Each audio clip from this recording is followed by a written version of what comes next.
சற்று முன் கிடைக்கப்பெற்ற மிக முக்கியமான செய்தி ஒன்று வெளியாகி உள்ளது. திராவிட முன்னேற்றக் கழகத்தின் தலைவரும் தமிழக முதல்வருமான ஸ்டாலின் அவர்கள் நிச்சயமாக சிறைக்கு செல்வது உறுதிதான். அதாவது தமிழகத்தில் நடக்கக்கூடிய பல்வேறு நிகழ்வுகளும் அமைச்சர்களது ராஜினாமா கடிதங்களும் விசாரணைகளும் தீவிரப்படுத்தப்பட்டுள்ளது. அமலாக்கத்துறை அதிகாரிகளால் 2 அமைச்சர்கள் பதவி இழந்துள்ளார்கள். பொன்முடி, செந்தில் பாலாஜி விசாரணை அடுத்த கட்ட நகர்விற்கு சென்றுவிட்டது.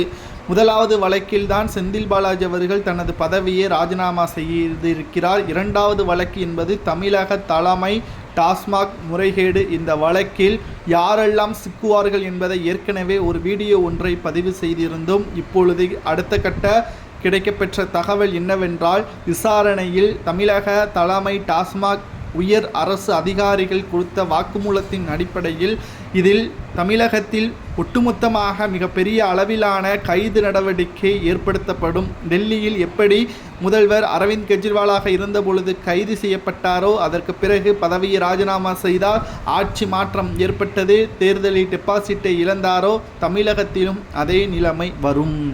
ஏனென்றால் தமிழகத்தை பொறுத்தளவிற்கு மக்கள் துரோகியை மன்னிக்க மாட்டார்கள். 505 வாக்குறுதிகளில் 20% மட்டும்தான் திமுக நிறைவேற்றியுள்ளது. மிகவும் மோசமான ஒரு நிலைமையில் தமிழகத்தில் திமுகவின் செயல்பாடுகள் இருக்கிறது.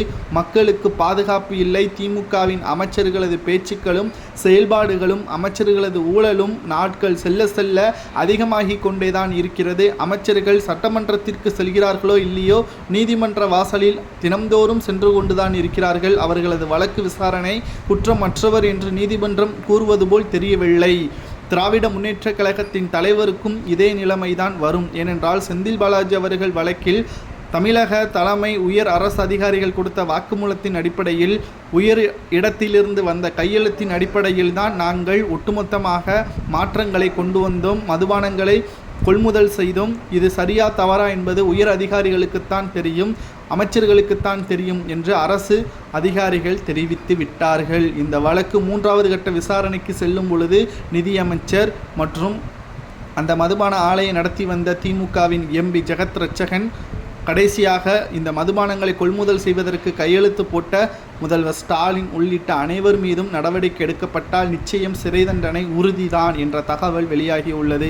இவர்களுக்கு எத்தனை ஆண்டுகள் சிறை தண்டனை வழங்கினால் இதுபோன்ற தவறுகளை மீண்டும் வரக்கூடிய அதிகாரம் படைத்த அமைச்சர்களும் முதல்வர்களும் செய்ய மாட்டார்கள் என்றால் என்ன தண்டனை வழங்கலாம் என்பதை கூறுங்கள்.